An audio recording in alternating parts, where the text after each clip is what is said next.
देखे और फील किए वो सब नाउन है। आंख बंद करके आप मुझे देख रहे हो ना, मैं भी नाउन हूँ। आप अपने फोन को देख रहे हो, वो भी नाउन है। आप इस बोर्ड को देख रहे हो ना, ये भी नाउन है। आप इस मार्कर को देख रहे हो, ये भी नाउन है। एग्जाम्पल समझ में आया ना? ऐसे ध्यान में रखिएगा, यानी जो आपकी आंखों के सामने पड़ गया दैट इज कॉल्ड नाउन।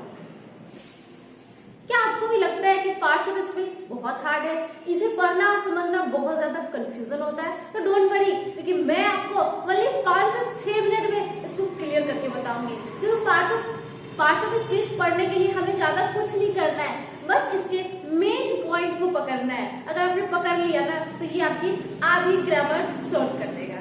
जी हाँ, गुड मॉर्निंग एवरीवन, मैं नेहा आपके सामने आज मैं आपको बताऊंगी पार्ट्स ऑफ स्पीच एकदम बेसिक लेवल से एकदम इजी और एकदम आसान तरीके से कैसे आप किसी भी क्वेश्चन में पार्ट्स ऑफ स्पीच को आइडेंटिफाई कर सकते हो, कैसे उसे पहचान सकते हो, वो मैं आज आपको बताने वाली हूँ इस क्लास में। जल्दी से क्लास को ज्वाइन करिए, मिस मत करिएगा, क्योंकि मिस कर दिए तो पार्ट्स ऑफ स्पीच छूट जाएगा ना। चलिए, तो हमारे जो पार्ट्स ऑफ स्पीच आपको तो पता ही है, पार्ट्स ऑफ स्पीच 8 होते हैं, यानी कि 8 होते हैं। वो क्या है? Noun, pronoun. कितने स्टूडेंट होते हैं कि उनको प्रोनाउंसिएशन नहीं आता? थोड़ा सा प्रोनाउंसिएशन के साथ में बोलती हूँ, आप भी ट्राई करना, ठीक है? पहला है नाउन, दूसरा है प्रोनाउन। इसको प्रोनाउन नहीं पढ़ना है, प्रोनाउन, ठीक है?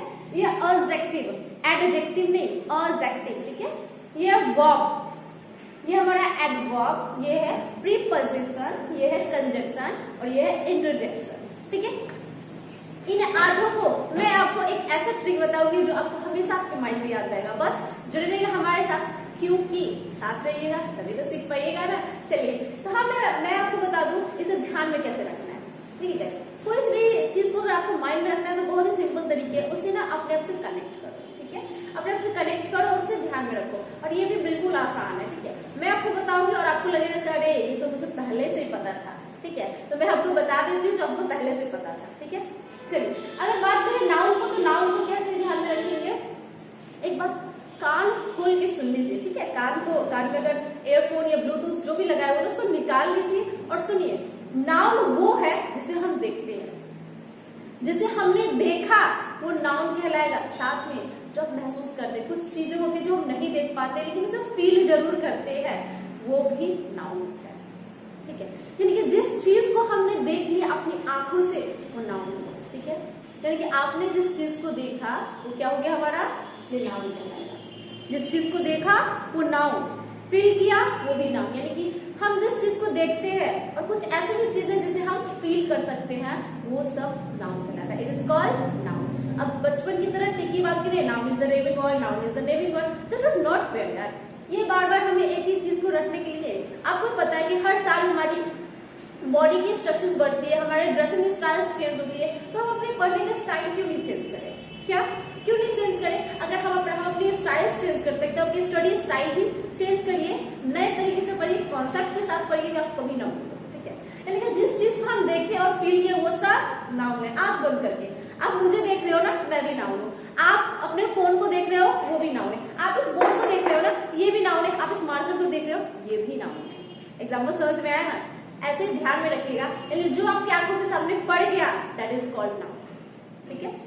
आगे आते हैं ना प्रोनाउन में। सिंपल से बता दो, ये जो प्रोनाउन है बहुत ही होशियार है, ये थोड़ा सा बोले तो ईमानदार है, लोगों की हेल्प करता है, ठीक है?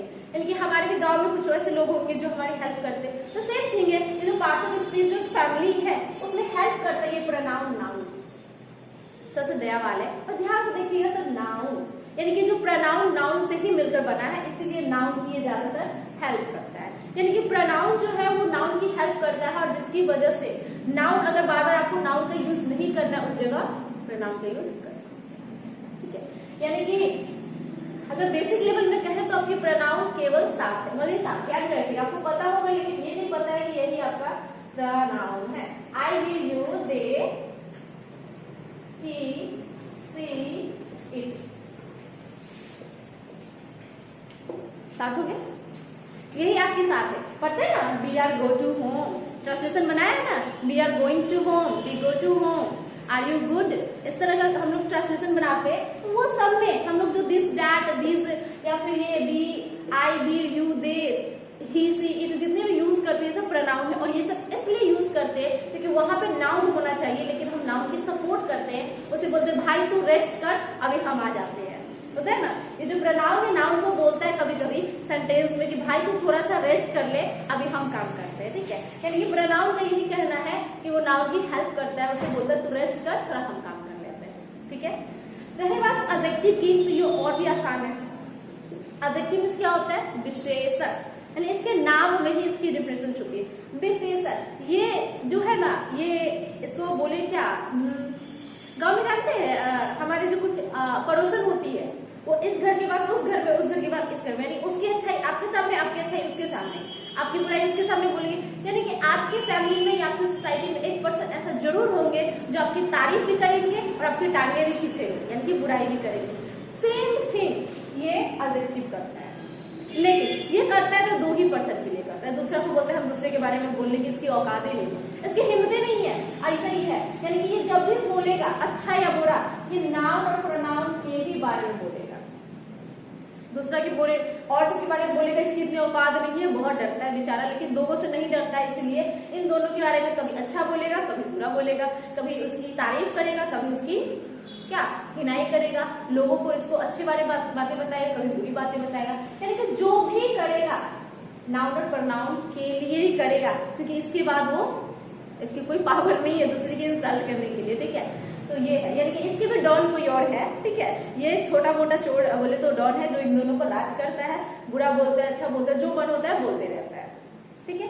आगे थे वर्ब पे, तो ये बहुत ही बोले तो क्या बोलते हैं इसको, हमारे सोसाइटी में कुछ पर्सन होते हैं जो बहुत ज्यादा काम करते हैं, हमेशा करते रहेंगे, करते रहेंगे, करते रहेंगे।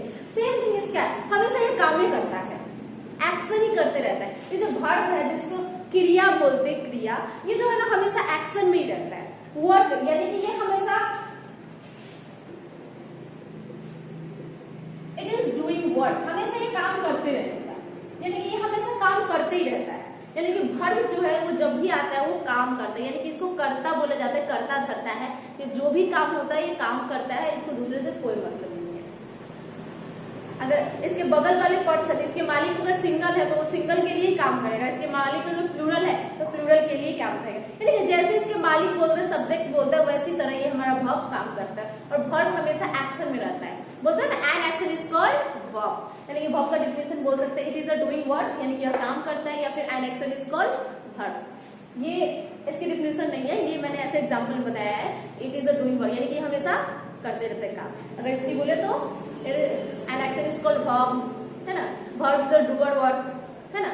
यानी कि इस तरह की बहुत सारी डिफिनेशन है, लेकिन एक बात ध्यान रखिए, वर्ब यानी काम, काम करना, ये निकम्मा नहीं है, बहुत ही काम बोले तो काम करने वाला इंसान है। घर में होते हैं ना कुछ लोग, कुछ निकम्मे होते हैं, कुछ कामचोर होते हैं, कुछ बहुत ज्यादा काम करते हैं, तो ये वही में से है, काम करने वाले, बहुत काम करते हैं बेचारा, दूसरों की हेल्प भी करता है, काम भी करता है, इतना करता है, फिर भी ये काम इसका खत्म नहीं होता है। यानी कि वर्ब जब भी आएगा काम करना, यानी कि एक्शन में रहता है, ठीक है। आगे हमारा एडवर्ब, ये जो एडवर्ब है ये भी कम नहीं है, ये एडजेक्टिव का बाप है, बोले तो ये हमारे जो एडवर्ब है एडजेक्टिव का बाप है, क्योंकि ये जो एडजेक्टिव है नाउन और प्रोनाउन की क्वालिटी बताता है, लेकिन ये नाउन और प्रोनाउन को छोड़ के सबकी क्वालिटी बताता है, तो हुआ ना एडजेक्टिव का बाप, यानी कि ये भी क्वालिटी ही बताता है,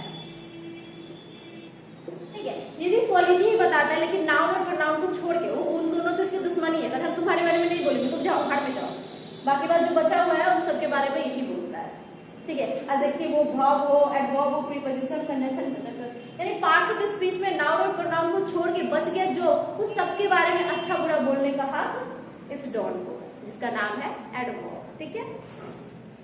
आगे आते हैं प्रीपोजिशन में, तो ये एक नंबर का बोले तो दोस्त करने का मतलब क्या होता है ना, दोस्त को जोड़ने वाला। हमारे और आपके पास एक कुछ ऐसे दोस्त जरूर होंगे, कुछ ऐसे पर्सन जरूर होंगे कि अगर दो के बीच झगड़े होते तो उनको संभालने की मतलब कि संभालने की कोशिश करते हैं, उन दोनों के बीच के झगड़े को खत्म करने की कोशिश करते हैं। सेम थिंग ये करता है प्रीपोजिशन। ये जो प्रीपोजिशन है ये वर्ड जोड़ता है, वर्ड को कनेक्ट करते हैं, छोटे छोटे जो वर्ड्स होते हैं उसके बीच आके कनेक्ट करता है, और बहुत सारे मतलब कि छोटे छोटे वर्ड को ही कनेक्ट करने का, यानी कि प्रीपोजिशन बोले तो वर्ड को जोड़ने वाला। कोई भी पूछे तो बोलिए प्रीपोजिशन वर्ड को जोड़ता है, बात खत्म, वो अपना समझ जाएगा, ठीक है। आगे बात करते हैं कंजंक्शन की, तो ये एक नंबर का अगुआ है, इसको दूसरे की कुमारी लड़का लड़की की बोले तो क्या खुशी देखी नहीं जाती है, इसको जब देखेगा ये कनेक्शन जोड़ने पर लगल रहता है।